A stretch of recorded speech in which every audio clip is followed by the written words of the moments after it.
یہ بہت خوبصورت ہے ارطغرل صاحب.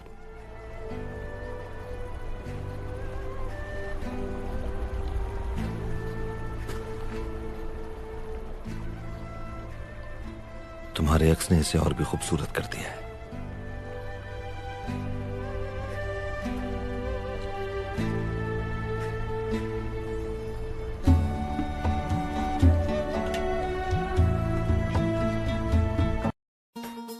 بسم اللہ الرحمن الرحیم. السلام علیکم ناظرین. اردو ڈبنگ میں ارطغرل اور حلیمہ سلطان کی آواز کس کی ہے؟ کردار سامنے آ گئے. تفصیلات کے مطابق اسلامی فتوحات پر مبنی ترک سیریز دیرلس ارطغرل نے ترکی سے زیادہ پاکستان میں مقبولیت حاصل کر لی ہے اور کامیابی کے جھنڈے گاڑ دیے ہیں. تاہم ڈرامے میں دو پسندیدہ کرداروں ارطغرل اور حلیمہ سلطان کو آواز دینے والے کردار بھی سامنے آ گئے ہیں.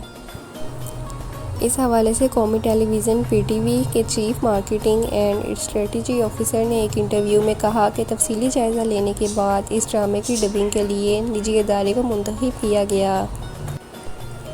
ان کا کہنا تھا کہ وائس اور آرٹسٹوں کے انتخاب کا ذمہ بھی نجی کمپنی کے ذمے ہے. انہوں نے بتایا کہ آرٹسٹوں کی صلاحیت دیکھ کر فیصلہ کیا گیا کہ ارطغرل کی اردو ڈبنگ احتسام الحق جبکہ حلیمہ کی اردو ڈب کرن راجپوت کی آواز میں کی گئی ہے. دوسری جانب ارطغرل غازی میں نمایاں کردار ادا کرنے والے معروف ترکش اداکاروں کو بھی پاکستان میں اپنے ڈرامے کی مقبولیت کا اندازہ ہو چکا ہے اور اب تک کئی اداکار پاکستانیوں کا شکریہ ادا کر چکے ہیں. کئی اداکاروں نے پاکستانیوں کی محبت دیکھتے ہوئے پاکستان کو اپنا دوسرا گھر قرار دے دیا اور جلد ہی یہاں آنے کی خواہش کا اظہار بھی کیا.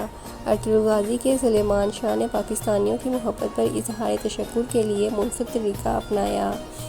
ارطغرل غازی نے کائے قبیلے کے سردار سلیمان شاہ کا کردار ادا کرنے والے اداکار سردار گو خان نے سوشل میڈیا پر پاکستانی ستاروں کا شکریہ ادا کیا.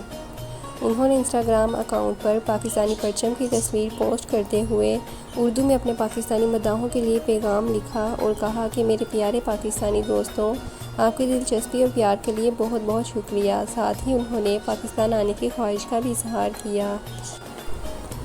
انہوں نے اپنا پیغام پاکستان کی قومی زبان اردو اور ترکش زبان میں تحریر کیا.